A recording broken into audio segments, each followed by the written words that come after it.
السلام عليكم ورحمة الله وبركاته. كبجمتوتا فرطة كينيا وندي كيسانو بغا نغانو جرات سنين جرا بغا جراتاني كنو ولد دچاني جرا كبجمتوتا فرطة كينيا ولد دچاني جرا إن شاء الله وهنغاري قواني سني رفنا جنيتي أبدي قدا قامنو أما في وانتي سني قبط رفي كبجمتوتا فرطة كينيا إيه نكان شالتو فجين ولولوني هادتاني سنيفو وان إرتو ولولا وان سلا إرتو ولولو نمني هنكام نمون غرغرا بيوتا غرغرا رابل بلتاني وانا كاسي سومالي فتاة وانا كان كميتا كانت كون كرا واتساب بيتين كون كرا ايموتين كون كرا ميسنجر فيسبوك كرا دداتين جيچادا كبجمتوتا فردوتا كينيا هوندي كيسانو آري كيسان ابسطا تورتاني تتاني كما اسين آرتان سانت نوس آرا توري امس اتوما جرى چادا وانت كون اغا دبچوداف وما هوندا ياچسو قبو مالي في نمني وني بيوتا غرغرا رابل بلتاني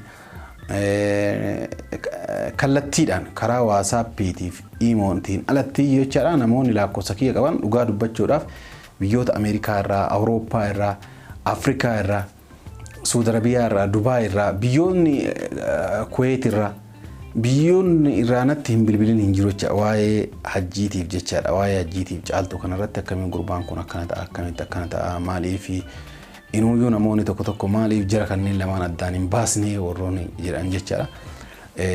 Hedduutu jiran jechaadha. Dhugaadha waan aareen isin gootee waan aartaniif kana jettani malee yookaan jibbiinsa isarraa qabdaniif akka hin taane naagala yookaan jibbiinsa isii irraa qabdaniif akka waan san hin goone naagalachaadha. Namoonni tokko tokko immoo miira baay'ee keessa akka galtanii tan akka galaniira namoota hedduu argee jira jechaadha. Warroota naa bilbilan keessaa jechaadha. Dhugaa dubbachuuf jaarsaaf jaartiillee adda baasuun namatti ulfaata. Nam tokko yoo hangma fedhee aares nama tokko fakkeenyaaf caaltuuf hajjii namni waliin dabalee nu uumite jechaadha. Fakkeenyaaf nu uumiti gaafa duraanii of lamaanii wal jaalatanii akkasitti wal fuudhan malee anaa miti yookaan hiriyaa kabrootii miti jecha kan jara lamaan tanii walitti dabale. Of lamaanii wal jaalatan jechaadha. Jidduudhaan wal lolanii akkuma isin yaadattan wal lolanii xiqqoo wal lolaniiti. Isiin biyya turte hanga biyya turtes isiinis heeruma fedhan qabdu isa deebuuf fedha waan qabdu namni namarratti arga jechaadha. Waan tokko waan jibbitee fi waan jaalataati akka waan jibbitee taatuuf waan dhibbaan dhibbatti jibbite namni kamiyyuu ni beeka jechaadha. Kanaaf jara tannaan addaan fageessoo irra walitti waraarsine wayyuu kan jennu isiillee yaada fudhannee isiinillee tola jettee akkasitti rakkoon qabu kalaas koottu enneeni isii as finnee walitti araarsinee nagaa waliin jiraataa turan jechaadha. Amma dhiyeenya kana rakkoon guddaan isiin erga isiin ulfooftee hajjiin caaltuun ulfa jedhee gaafa isiin durumaayyuu isiin sodaa qabdi ada waan kanarratti asiin dura waan irratti waa hojjettee tuxxeenii waan laalteertu qabdi guyyaa san waan loleef ammallee mucaan kun naan loluu danda'a yookaan kophaa kiyyaa watti meenatumaa kan jettu viidiyoo argitanitti tanatti fakkaata. Nawaamtee akkanaati mana yaalaallee na fidettee mana yaalaallee fidee erga mana yaalaa fidnee kaanee ittiin jedhee lakki ittiin himu amala isaanan beekaa kanaafuyyuu buna dhaabaa akkasitti gammachuudhaan ittiin himettee yeroo isiin timtu fuudhee jabana akkuma isin agartan sanitti fuuldura keenyatti cabsee dhugaa dubbachuudhaan wanti sun naallee baay'ee aarse jechaadha. Baay'ee na aarse jechaadha. Yeroo san na biratti hin tumnellee hin tunnellee dhugaa dubbachuuf jabanaa cabsee inuuyyuu isittonna jedhee ani numaayyuu isumaan deem jedheen innaan yeroo guyyaa sanitti yeroo sanitti kabajamu inillee waan takka osoo hin dubbatin akkuma jedhe na biraa honnaa jedhee jechaan na biraa deeme jechaadha. Waan silaa isa gammachiisuu qabu malee waan isa rifachiisuu qabu miti jechaadha. Wanni ammoo hordoftoonni keenyallee hedduun keessan wanni aartaniif irri caalaan keessan kanumaan malee waan biraatiif miti. Amma garuu dheengadda gaafa jabanaa cabsisan ani isaan bayi jedhee inni mabayee caaltuun manuma taa'aa turte. Amma kunoo faayoonillee viidiyoo isinii gadhiistee jirti argitanii jirtanii. Faayoonillee isinii gadhiistee jirti isiinillee naa himtee jirti jechaadha. Caaltuunillee akkana jettee naa himtee jirti. Mana dhufee na tumee jennaan an kunoo bayee jira.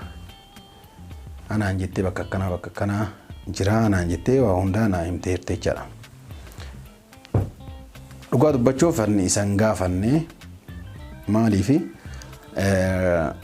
isan gaafanne aniini waan isaanii kana keessallee galuullee hin barbaanne maal jette Oromoo yeroo mammaattu bakkisuuf batteedha cadhisuuf dhaltii mala saree dhaltee naa himaa jette jedhan namittiin jedhani akkuma san jechaadha. Dhiisuufillee ollaa tokkochaa ganda tokkocha keessa waliin galla namatti wannaan jedhu jechaadha. Kanaaf mucayyoo akkasitti manaa baasee viidiyoo irratti illee kan faayoon isin waraabdeertu argitanii jirtanii natumee akkasitti manaa na baasee naan jette. Inni amma yeroo kana mana hin jiru.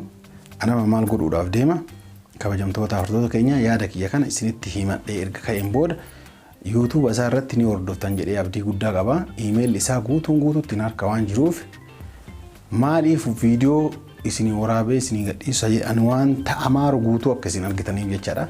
Kanaaf kabajamtoota hordoftoota keenya yeroo hajjiin dhufutti kaameraa kiyya kaawwadhee seeraan jabeessee bakka dhossaatti dhossee piraankiif jinnii miti amma. Taphni kanaa miti jechaadha. Isiin natumeera jette inni hoo maal akkanaan jedhu isinuma fuulduratti gaafachuu barbaada jechaadha. Isinuma fuulduratti dhugaan tumimu mucayyoon tunuyyoo anatu mana kanatti dhiisee biraa deeme inni yeroo san mana hin jiru yeroo an biraa deemu jechaadha. Isimatu lakki fedhan qabu ammaan booda isan barbaadu jettee biraa meeshaa ofii guurattee baatemu isa dhugaan tumee kan waliin daawwannu ta'ee jechaadha. Akkas jedhee yoo isinii waraabechaadha kabajamtoota hordoftoota keenya YouTube shaasheetuuf jalatti argattan jechaadha. Amma ani akkanumatti balbala cufee keessaan qollofee akka qulfii namni biraallee yoo seene banachuu hin dandeenye yeroo inni balbala dhadha'utti saalaa irra taa'ee caaltuun meetii dheetumaan naga'umaan jechaadha. Lafaan lolan taane gaafa isiin ammoo natumeera naan jette dhugamaan tumimu yookaan isin maanuyyuu sababa inni jabanaa cabsisaniif jecha aarteeti isuma natumeetti sababattee baatemo kana guutuun addaan baafachuu barbaada jechaadha. Eenyu waliin addaan baafadha isii wajjin addaan baafadha jechaadha. Amma dhuma sagantaa kootiin hordofaa isiniin jedha. Viidiyoo akkas jedhee hajjiirratti waraabbadha jedhee abdii guddaa qabu kana YouTube kan irratti eeggattanii anammoo qophii kiyya xumuradhee haaluma amma isin agartan kanaan akkanuma mana kiyya keessatti qophaa'ee taa'aa jira. Garuu iddoo kanaan asitti miti saalaa irratti saalaa ni beektanii saalaa bakka namni yeroo alaarraa oseenee gara mana ofii darbuun saalaa bal'atu jira. As keessa ni beektan jedhee abdii guddaa qaba. Achi kaameraa kiyya dhuunfadhee tumaan kaadhaa yeroo inni oseene jalqabsiisee tumaan koottumee si gaafadhaadhaanii mee waan inni natti waliin kan daawwannu ta'a.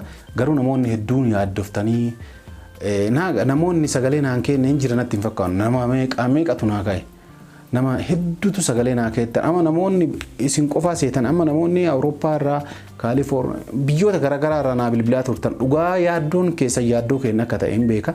Garuu caaltuun wajjii waan jirtu wanni caaltuu akka isin yaachisnee jechuu barbaada. Waan feetillee yoo taate caaltuun wajjiin jirti isiniin jedha.